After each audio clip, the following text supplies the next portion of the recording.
प्रेक्षकांनो, अर्जुन आणि चैतन्य आलेले आहेत आता DNA सॅम्पल शोधायला. आणि चैतन्य डॉक्टरांना म्हणत असतो की तुम्ही जे DNA सॅम्पल ते फेकून दिलं त्यावर असं काय लिहिलं होतं. डॉक्टर म्हणत असतात त्यावर माझ्या असिस्टंटने लिहिलं होतं प्रिया नाव आणि डोंट यूज धिस. नंतर अर्जुन म्हणत असतो तुमचा सगळा कचरा कुठे जातो. आणि डॉक्टर त्यांना तिथला ॲड्रेस देतो आणि अर्जुनला नंतर शोधल्याच्या नंतर ते सॅम्पल सापडणार आहे. सायली विचार करत असते तो केस कुणाचा असेल पण सापडायला हवा. इकडे प्रिया लोणचं घालून घालून वैतागलेली असते आणि ती मसाला भाजत असते आणि म्हणते आई अहो पूर्णाजीला तर घरचं लोणचं आवडतं ना, असं मसाला वगैरे करून त्यांना नाही आवडणार. सायली नंतर कुसुमताईला फोन लावते आणि म्हणते अगं कुसुमताई तुला तर भरपूर ऑर्डर आहेत ना, तुला वेळ पण नाही बोलायला आता. अगं तरी माझं थोडं काम होतं तुझ्याकडे. कुसुमताई म्हणते बोल ना गं. नंतर प्रिया इकडे जाते तिकडे येते सायलीच्या मागे पुढे तिचं बोलणं ऐकण्यासाठी आणि नंतर एकदा येते आणि तिथून तिचं बोलणं ऐकते. सायली म्हणत असते अगं कुसुमताई माझ्यासोबत त्या 2-3 मुली पण होत्या ना आश्रमामध्ये, ती प्रज्ञा, शीतल, आणि त्यांची नेहमी तब्येत बिघडायची ना. त्या विद्याला तर हे व्हायचं, मधुभाऊने तर खूप धक्का घेतला होता ना मागे तिच्या दुखण्यामुळे. अगं आणि माझ्यासोबत त्यांची पण गाठोडे सापडत नव्हती ना. आता प्रियाला गाठोडं म्हणल्याच्या नंतर एवढा मोठा धक्का बसतो आणि खूप घाबरते आणि म्हणते आता गाठोड्यापर्यंत आली आहे तर हिला खरी तन्वी सायलीच आहे हे कळायला काहीच वेळ लागणार नाही. नंतर तो फोन संपल्याच्या नंतर सायली जात असते तेव्हा तुळशीपत्र बघते प्रिया आणि म्हणते अरे बापरे हे तुळशीपत्र जर कुणी बघितलं तर सगळ्यांना कळेल की हीच खरी तन्वी आहे. अर्जुन विचारच करत असतो आता हे सॅम्पल नाही सापडलं तर काय करायचं. चैतन्य म्हणत असतो अरे अर्जुन पण तिने असं जर केलं असेल की प्रतिमा आत्याचा केस आणला असेल आणि तिला माहीत असेल प्रतिमा आत्याचा केस आणि तन्वीचा केस मिक्स होईल. पण अर्जुन म्हणतो हे असंच झालं असेल असं कशावरून. थांब मी ना प्रतिमा आत्याला कॉल करतो. आणि तो इथे प्रतिमा आत्याला फोन करतो. प्रतिमा आत्या फोन उचलतात आणि त्याला सांगतात हो मला तन्वीने भेटायला बोलवलं होतं सकाळी आणि ती मला म्हणाली होती की आई मी गणपतीच्या मंदिरात जाऊन ती काजू कतली आणली बाबांसाठी आणि बाबांचं आणि माझं नातं पहिल्यासारखं व्यवस्थित व्हावं असंच मला वाटतंय आणि ही तू त्यांना दे हा. पण अर्जुन हे सगळं प्रिया ते आपल्याला पहिला सीन दाखवला आहे की प्रिया इथे आली आहे. नंतर प्रतिमा त्या रिक्षातून खाली उतरतात आणि म्हणतात काय ग बाई प्रिया कशाला बोलवलंय भेटायला अचानक. मग प्रिया ते सांगते की मी काजू कतली आणायला गेले होते गणपतीच्या मंदिरात, बाबांना आवडते ना खूप. अगं बाबांना दे आणि माझं आणि बाबांचं नातं पहिल्यासारखं व्हावं यासाठी मी नवस बोलले होते पण कामातून वेळच कुठे भेटतोय ग आई, त्यामुळेच वेळ झाला मला. प्रतिमा आत्या म्हणत असते अगं प्रिया मला खूप छान वाटलं बाळा तू अशीच नेहमी वागत राहा तन्वी. नंतर तन्वी म्हणत असते हो ग आई मला खूप आवडते असं वागायला. या प्रियाची नाटकं सुरूच आहेत. नंतर प्रतिमा आत्या ह्या अर्जुनला सांगतच असतात आणि म्हणतात अरे ती आजकाल खूपच विचित्र वागतीये. तिने काजू कतली आणली होती पण ती खरंच त्या मंदिराच्या बाहेरच्या दुकानातलीच होती कारण यांनी लगेच खाल्ल्या खाल्ल्या तिची चव ओळखली. पण ही असं का वागते हेच मला कळत नाहीये. आणि नंतर तिने मला रिक्षात बसून दिलं. अर्जुन म्हणत असतो पण प्रतिमा आत्या तुमचा केस वगैरे नेला होता का तिने. प्रतिमा आत्या म्हणतात नाही रे असं काही तिने केलं नव्हतं.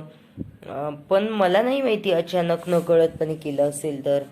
नंतर अर्जुन म्हणतो बरं ठीक आहे प्रतिमा आत्या. ती म्हणते अरे पण तू हे सगळं काय विचारतोय काही झालं तर नाही ना. अर्जुन म्हणतो नाही प्रतिमा आत्या काही नाही झालंय मला असंच डाऊट आला होता थोडा म्हणून विचारलं. नंतर तो कॉल ठेवतो. इकडे प्रियाने ते मसाला भाजलेला गरम तवा टेबलच्या खाली ठेवलाय. सायली गडबडीत जात असते तर तिचा पाय त्या तव्यावर पडतो आणि खूप जोरात भाजतो. हे ना प्रियाने मुद्दाम केलं आहे कारण तिच्या पायावरचं तुळशीपत्र कुणाला दिसायला नको म्हणून. आणि सायली खूप रडते. लगेच कल्पनाताई आणि विमल येतात. कल्पनाताई तिला धरतात आणि तिथेच खाली बसवतात आणि म्हणतात काय ग प्रिया तुला कळत नाही का ग तन्वी तू का असं वागते नेहमी? एवढं वेंदळ्यासारखं काम असतं का? आणि एवढा गरम तवा कुणी खाली ठेवतं का? तुला कळायला नको का ग? आणि सायली बाळा, तू बघून चालायचं ना. हे पहिलेच माहिती नाही का तन्वीचं काम आपल्याला?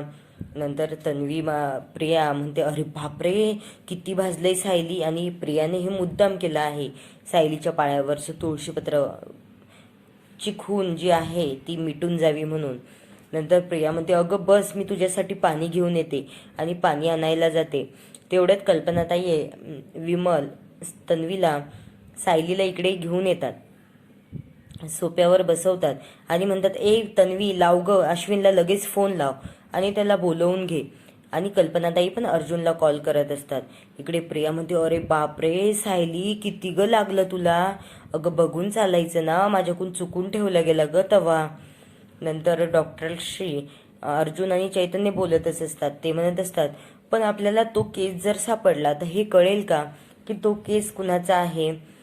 डॉक्टर म्हणत असतात, नाही, पण तुम्ही जे प्रतिमा ताईचं सॅम्पल दिलं आहे त्या केसशी तो केस 100% मॅच होतो की 50% ते आपल्याला कळालं असतं. अर्जुन म्हणतो, डॉक्टर, पण ते सॅम्पल आम्हाला भेटू शकेल का तिथे? मी जाऊन शोधू? डॉक्टर म्हणत असतात, हो चालेल.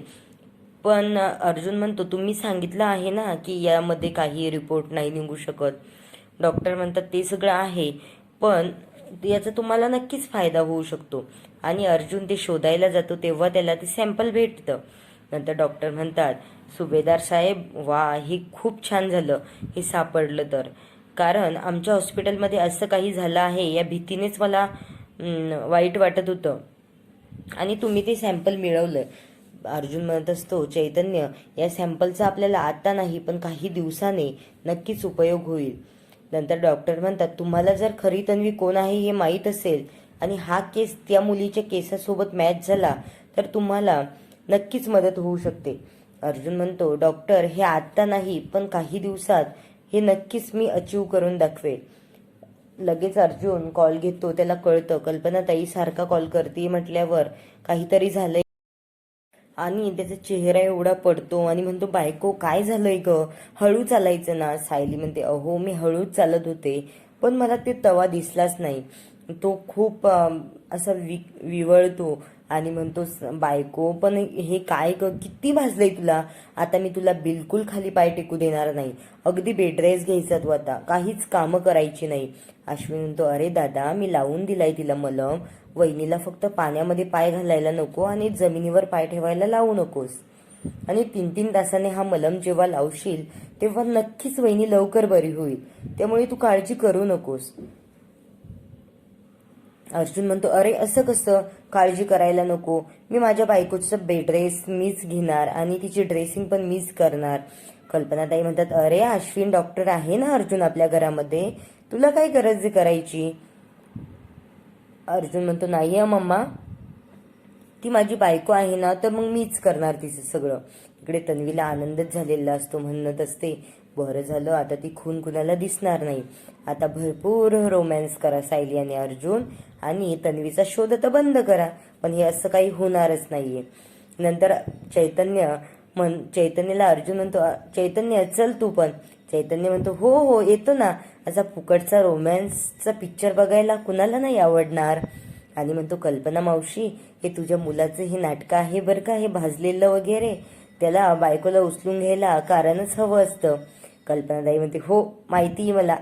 आणि कल्पनाताई काही असं करत नाही बरं का नेहमी. नंतर हा चैतन्य मुद्दामच नारद मुनीसारखं कळ लावत असतो इकडची तिकडे. विमलताई म्हणतात, हो चैतन्य भाऊजी, अर्जुन दादा, हळू न्या सायली ताईला. सायली म्हणत असते, अहो काय हो, उतरावा बरं मला खाली, मला चालता येतं. अर्जुन म्हणत असतो, नाही बायको, मी तुला बिलकुल जमिनीवर पाय ठेवू देणार नाही. मी तुला उचलूनच घेऊन जाईल. नंतर सगळेजण हसायला लागतात की अर्जुन कसा वागतोय. तर प्रियाचा हेतू इकडे साध्य झालेला असतो. प्रियाने हे सगळं मुद्दाम केलंय आणि तिला खूप आनंद होतो कारण तिचा प्लॅन सक्सेस झालाय. नंतर सायली आणि अर्जुन पुढील भागामध्ये दाखवलं आहे की सायली त्याला विचारते का, हो ते सॅम्पल वगैरे भेटलं का? अर्जुन म्हणतो, हो ते भेटलं, पण ते कुणाचंही हे कळलं नाही. इकडे सचिनने बँकमध्ये जाऊन प्रतापराव आणि त्या बँक मॅनेजरची शूटिंग काढून आणली. अस्मिताला दाखवायला की अस्मिता आता तिच्या बाबांना जाब विचारेल आणि त्यांना अकाउंट सुरू करावंच लागेल. इकडे अर्जुनने तो त्या असिस्टंटकडे असलेला हार घेऊन आलाय आणि तन्वीला म्हणतो, तन्वी